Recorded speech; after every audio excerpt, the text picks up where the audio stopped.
mais uma vez, vamos fazer a opinião de dois livrinhos para o projeto Outubro Vitoriano.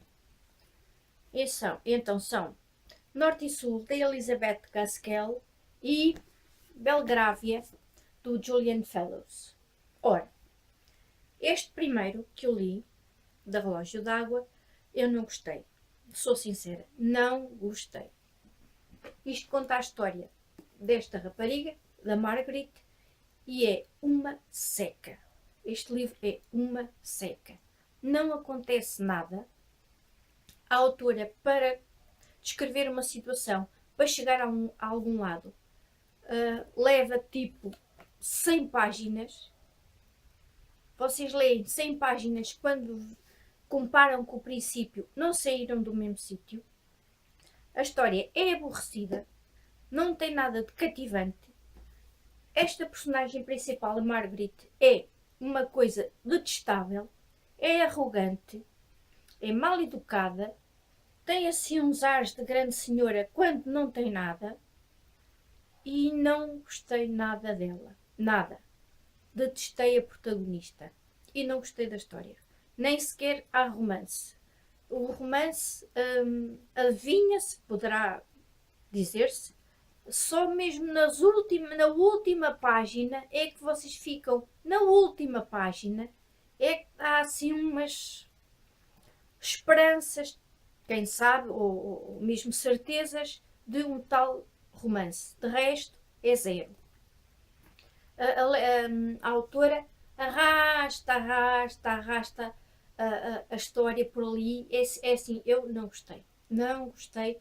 Foi mesmo uma seca. E eu li na esperança que isto realmente melhorasse, ou que houvesse algum twist que desse uma reviravolta e que isto melhorasse um pouco a história, porque realmente são páginas e páginas e páginas e ela não sai do mesmo sítio. Portanto, só se aproveitou aqui a escrita, e mesmo assim não é aquela escrita deslumbrante poética dos autores do século XIX, não achei nada de especial, mas está muito correta.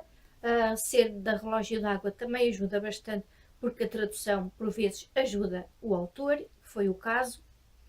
E gostei só daquela parte quando a família dela se muda lá para aquele vilarejo, aquela aldeia ou vila, ou o que era, industrializada. E eu gostei de ver que os trabalhadores já tinham direitos, já tinham sindicatos e já tinham direito a greve. Foi a única coisa que eu gostei, foi essa parte. De resto, isto não tem nada. Não aprendem nada, não ficam a saber nada, porque ela é uma idiota, é que é mesmo uma idiota, e a história arrasta-se por aqui fora, foi uma seca. Eu dei 3 estrelas por causa da escrita e por causa da tradução. A história vale 2. Não gostei da história, pronto, e detestei a protagonista. Foi mesmo para esquecer.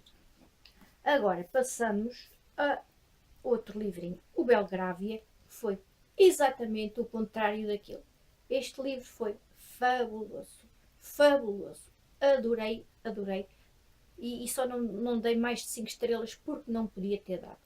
Ora, este livro é passado exatamente no mesmo século XIX, e conta-nos a história de 2 famílias, uma nobre e outra do povo.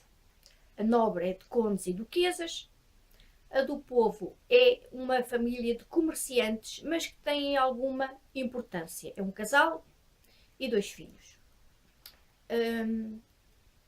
A história começa com um pequeno capítulo, eu chamava-lhe prólogo, são meia dúzia de folhas, que é do baile para a batalha. E é mesmo o que diz aqui, eles estão num baile e partem para a batalha de Waterloo. Começa exatamente em 1815, no dia da batalha de Waterloo, e então eles estão a dar um jantar, os nobres, obviamente, que o povo aqui não tem lugar. De qualquer maneira, vocês estão a ver, há uma família de duques que tem um sobrinho lindíssimo, todas as raparigas querem, prendado. Estão a ver o cenário. E os comerciantes têm uma filha, a Sofia, que é uma rapariga lindíssima, com algumas ambições, é humilde, sabe ler, sabe escrever, é educada. Já estão a ver o que é que se passou. Claro, apaixonaram-se e a rapariga pediu ao filho dos condes para lhe arranjar um convite para estar também no jantar, porque se queria despedir dele e gostava de assistir ao jantar, ao baile, que ela gostava muito dessas coisas, sendo rapariga, também tinha 18 anos. E então o rapaz, como estava apaixonado por ela, pediu aos tios, aos duques, e lá lhe enviaram um convite para o tal casal de comerciantes.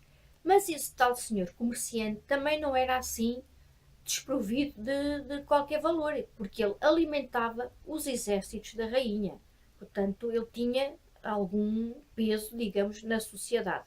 E foi por essa razão que foi enviado um convite e lá estavam todos, povo, eles do povo, e os duques e os condes e os príncipes, vários da Europa, a olharem todos assim, de lado, como quem diz: o que é que esta ralé está aqui a fazer? Mas eles não se importaram. Estavam lá e isso era o que contava. Nesse mesmo jantar, vem um mensageiro a dizer que Napoleão está ali, às portas da cidade, e os rapazes, os mais novos, mais velhos, irmãos, pais, filhos dos convidados, dos duques, dos reis e dos príncipes, tiveram que sair do jantar e ir a correr para a batalha. Isto é o prólogo, portanto são meia dúzia de páginas. E depois a história, verdadeiramente, a história começa 25 anos depois. 25 anos depois. O que é interessante é que há aqui um segredo. A história não é sobre a Sofia nem o Edmund, porque eles morreram. Isto não é spoiler, porque a história não é sobre eles. Isto é só uma pequena, uma base.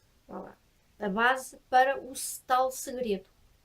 E então a história começa mesmo quando a mãe da rapariga, da falecida,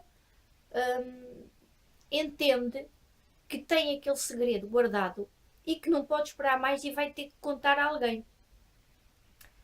O que é giro é que nós já sabemos qual é o segredo. Ou seja, nós sabemos 80 e tal por cento do segredo, porque nem eles sabem o segredo inteiro. E isso é que vale. Pá. É porque depois as pessoas andam ali todas doidas para saber o que é que se passa ali entre a condessa, que é a condessa, que é a mãe do rapaz que faleceu, que não estava no jantar, quem estava era a tia, e é o que é que se passa entre ela e a tal senhora, a esposa do comerciante. Há aqui um grande segredo, e depois este segredo espalha-se como fogo. Este segredo depois vai envolver os familiares dos condes, dos duques, vai também influenciar no outro filho dos comerciantes, e eles estão dispostos até a matar, se for preciso, para terem acesso ao tal segredo, que ninguém consegue descortinar. Pagam aos criados daqui e dacolá, toda a gente é envolvida na história. Ao contrário deste, que a história é só focada na Margaret. Não há mais nada. Só conta a história dela, vocês não têm mais nenhum ponto de vista. Aqui, pelo contrário, têm mais pontos de vista, porque tem o da condessa, tem o dos comerciantes, tem os descendentes da condessa e tem os filhos, o outro filho também dos comerciantes e os criados. Portanto, todos eles têm um papel muito importante. Aqui, a comparação é que o papel importante é só dela, da Margaret. Não há mais nada. É só esta Margaret que era muito antipática. Eu achei. Não gostei nada dela, nem do modo como a história foi contada. Este aqui é uma história brutal, fabulosa, que envolve muita gente. Toda a gente tem um papel importante. A história evolve, não é? Não é como aquela que está sempre no mesmo sítio. Só no fim é que há ali uma surpresa, digamos. Aqui não. Isto começa, como eu já expliquei, com o tal segredo, e depois vai crescendo, crescendo, crescendo, até atingir o auge do tal segredo, e aí toda a gente fica a saber. E não posso contar mais, não posso contar mais, porque isto tem tanta coisa para dizer.